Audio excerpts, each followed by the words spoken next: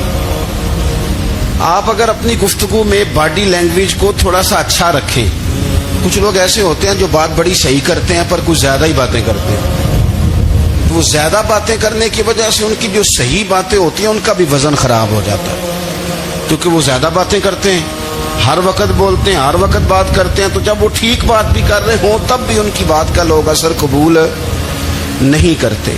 لیکن اگر ان کا لہجہ باوقار ہو، بات وہ تھوڑی کریں پر جتنی کریں ذرا سونی کر کے کریں، گفتگو میں خود بخود اثر پیدا ہو جائے گا، بات اچھی لگے گی۔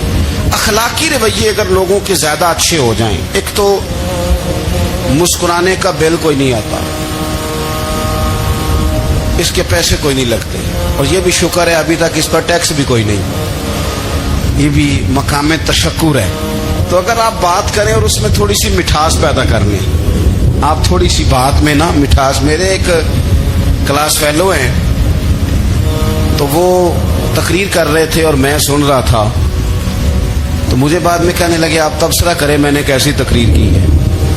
یہ ہوتا ہے نا جی، بعض اوقات دوست بیٹھتے ہیں بے تکلف تو کئی دفعہ کچھ باتیں ایسی ایک دوسرے کے ساتھ کرتے ہیں، تو مجھے کہنے لگے آپ بتائیں کہ میں بات کر رہا تھا تو کیسی تھی، تو میں نے کہا جب آپ بات کر رہے تھے تو میں ڈر رہا تھا، مجھے لگ رہا تھا کہیں آپ لڑ نہ پڑیں۔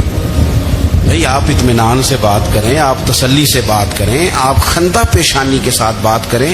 میرے نبی پاک صلی اللہ تعالی علیہ وسلم نے فرمایا، مسلم شریف کی حدیث ہے، حضور فرماتے ہیں نیکی کو کبھی چھوٹا نہیں سمجھنا، نیکی کو حقیر نہیں سمجھنا، کچھ نہ ہو سکے تو اپنے بھائی سے مسکرا کے بات ہی کر لیا کرو، بات کرو تو تمہارے لہجے میں ترش روئی نہ ہو۔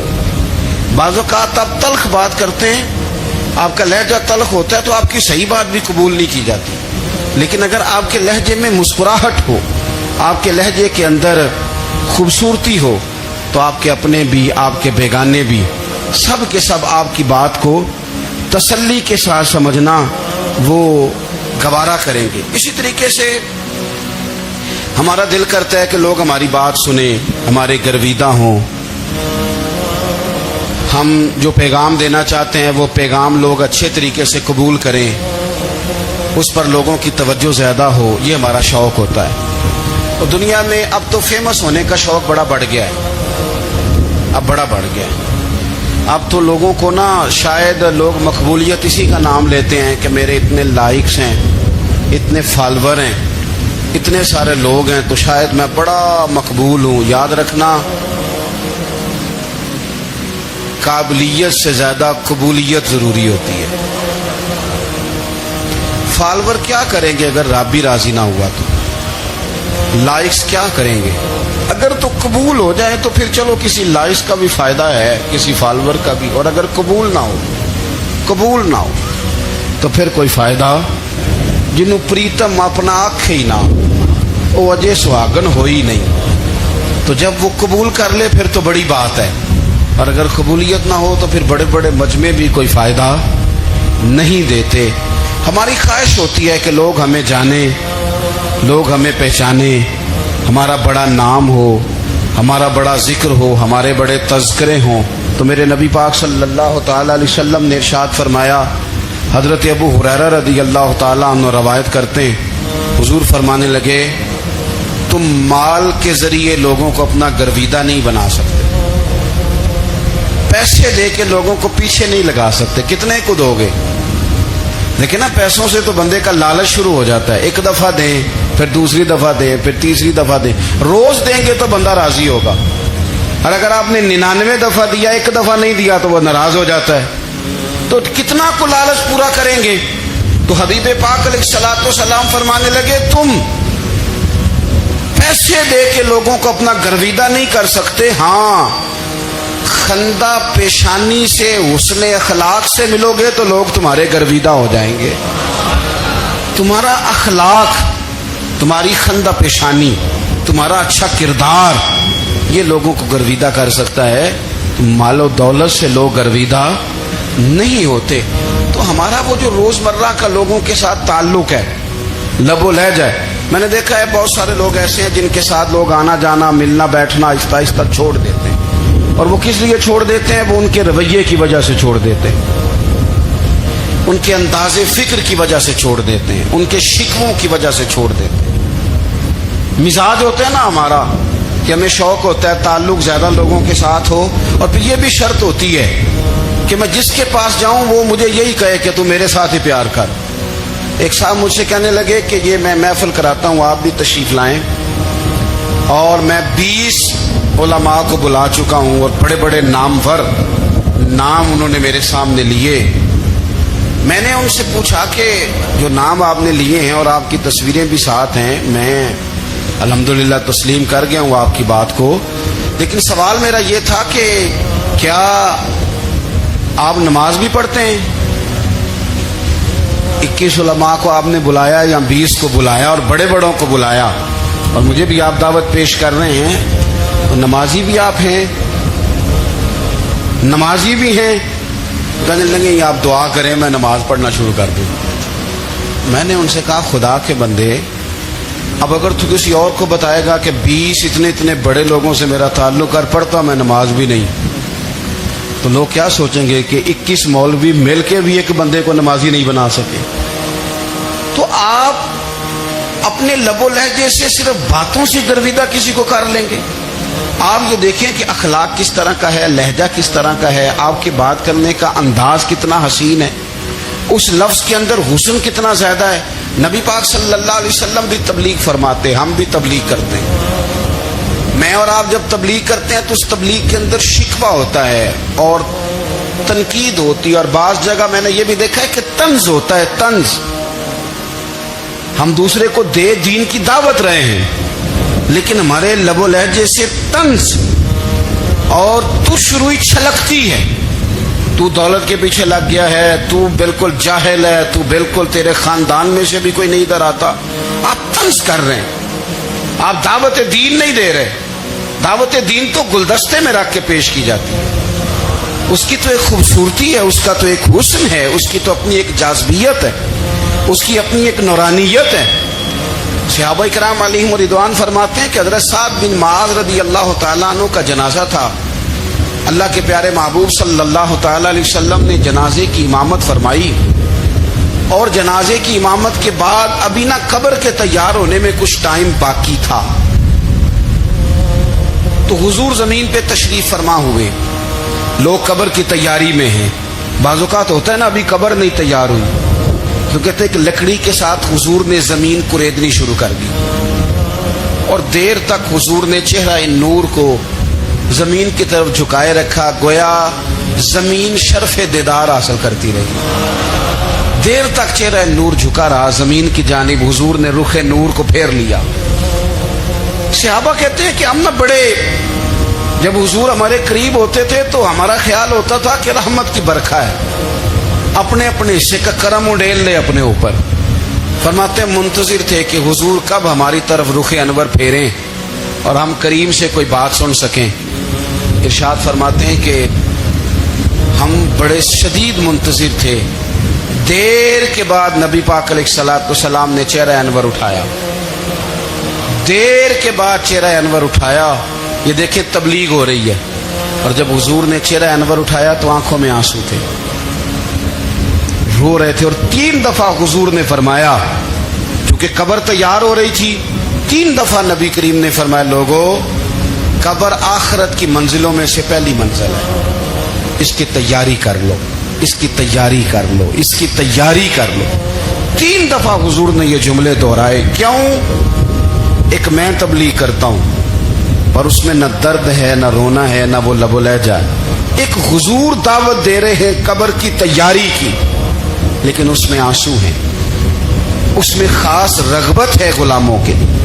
تو اپنی زندگی کے اندر جو ہمارا انداز تکلم ہے، ہمارا انداز گفتگو ہے، میں کہا کرتا ہوں کہ ہم نا دین کے لیے جب کلام کر رہے ہوتے ہیں تو شدت ہوتی ہے ہمارے جملوں کے اندر. بعض مقامات شدت کے ہوتے ہیں. آپ جہاد کی بات کر رہے ہیں, ناموس رسالت کی بات کر رہے ہیں, تو کسی جگہ آپ کے لب و لہجے کے اندر شدت کا ہو جانا برا نہیں ہے, بلکہ وہ اچھا ہے. لیکن میرے عزیز, ہر وقت ہی کچھ لوگ تلخ ہیں. انہیں کسی وقت بھی آپ ان سے ملاقات کر لیں, وہ لوگ آپ کو پریشان ہی نظر آئیں گے. حضرت سیدنا عبداللہ ابن عمر رضی اللہ تعالیٰ عنہ روایت کرتے ہیں کہ نبی پاک صلی اللہ تعالیٰ علیہ وآلہ وسلم نے ارشاد فرمایا کہ جنت میں ایسے بھی کمرے ہوں گے, جنت میں کچھ ایسے کمرے, کچھ ایسے مکانات بھی ہوں گے کہ باہر کھڑے ہوں گے تو اندر نظر آئے گا, اور اندر کھڑے ہوں گے تو باہر نظر آئے گا. یعنی ایک تو تم آئینے لگاتے ہو نا, وہ دیواریں اتنی شفاف ہوں گی کہ اندر باہر سے ان کا حسن دکھائی دے گا. حضرت سیدنا مالک اشعری رضی اللہ تعالیٰ عنہ بیٹھے تھے, کہتے ہیں میں نے فوراً عرض کی حضور وہ ملیں گے کس کو؟ وہ جو اتنے حسین گھر ہوں گے کہ دیواریں ہی شیشے کی محسوس ہوں گی, اندر باہر سے حسن کے جلوے دکھائی دیں گے, حضور وہ ملیں گے کسے؟ تو اللہ کے پیارے محبوب علیہ السلام نے فرمایا وہ اس کو ملیں گے جو گفتگو اچھی کرے گا, جو گفتگو اچھی کرے گا, لب و لہجہ اخلاق والا ہوگا, گفتگو اچھی کرے گا, لوگوں کو کھانا کھلائے گا, اور جب لوگ سو رہے ہوں گے تو وہ اٹھ کے اپنے رب کی عبادت کرے گا. اس شخص کو وہ مکانات ملیں گے جن کی دیواریں آئینے کی مانند ہوں گی, جن کا حسن تازہ ہوگا, جن کو اللہ تبارک و تعالیٰ نے اپنے فضل سے مزین کیا ہوگا, سنوارا ہوگا. ہم اگر تھوڑی سی توجہ کریں نا, کئی دفعہ وقت گزر جاتا ہے, لہجہ نہیں بھولتا, لہجہ یاد رہتا ہے. آپ تو 2 منٹ کے لیے غصے میں تھے نا, تو آپ نے کوئی بات کر دی کسی غریب کو, کسی شخص کو, آپ غصے میں تھے, آپ نے کہہ دیا, اس بیچارے نے سن لیا, لیکن وہ باتیں اسے سونے نہیں دیتی, بار بار یاد آتی. کوئی آپ کے ساتھ تلخ کلام کر دے نا, کبھی تلخ گفتگو کر دے, بندہ جب سامنے آتا ہے وہ باتیں یاد آ جاتی ہیں, تکلیف ہوتی ہے. اور وقت گزر جاتا ہے, لڑائیاں ہمیشہ چل نہیں سکتی. لڑائی کتنی دیر کی ہوتی ہے؟ 1 دن کی, 2 دن کی. قتل بھی ہوں تو اگر قاتل کو پھانسی بھی ہو جائے تو پھانسی کے بعد بالآخر لڑائی تو ختم ہو ہی گئی نا. لڑائی ہمیشہ چلتی, تلخی ہمیشہ چل سکتی نہیں. تلخی روٹین میں چلنے والا سکہ, کوئی سکے روٹین میں چلتے وقتی ہوتے. یہ جو غصے کا لب و لہجہ ہے, تلخی کا سکہ, یہ بھائی روٹین میں نہیں چلتا, اس نے ایک نہ ایک دن ختم ہو جانا ہے. روٹین میں پیار ہی چلتا ہے. حضرت جابر ابن عبداللہ کہتے ہیں حضور پہلے دن مدینہ منورہ آئے, میں زیارت کے لیے گیا تو میں نے مسکراتے دیکھا. 10 سال میں دیدار کرتا رہا, اور وصال سے چند دن پہلے بھی میں نے زیارت کی تو مدینے والے محبوب کو مسکراتے ہوئے ہی دیکھا ہے.